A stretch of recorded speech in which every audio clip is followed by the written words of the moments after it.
I've been doing town hall meetings for a good year, if not more now, all around the country. It's not a policy, it's not a number, it's not a statistic, it's just doing things differently. Politicians are making a complete spectacle of themselves at the moment. People have lost faith in politicians, they don't trust them. This is just one attempt to try and cut through that and say, look, just come and talk to me. Anybody can come, ask me anything. There's no spin, I don't know what the questions are. What they really value is simply being listened to and having the opportunity to say what they want, to get stuff off their chest. I hope this kind of thing brings some of what our democracy is about to life.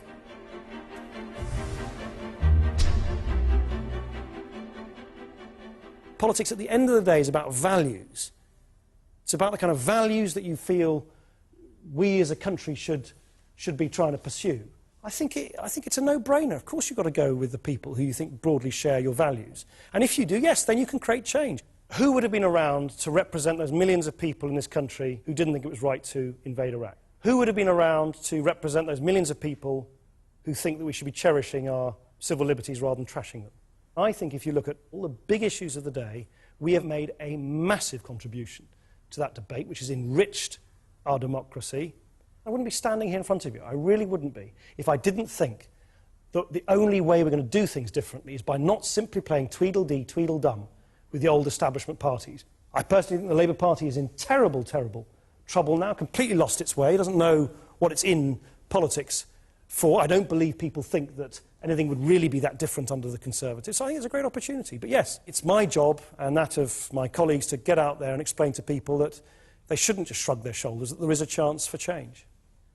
We've got an economy drowning in debt, and yet we're producing generations of students with debt hanging around their neck. How come, since when has the answer to debt been more debt?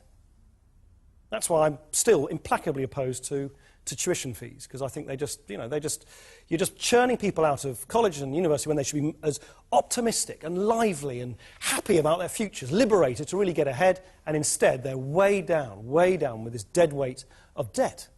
The main priority for us would be an across-the-board and very, very big tax cut for people on low incomes and middle incomes. The British tax system, it looks like a great big Swiss cheese. It's got great big holes in it.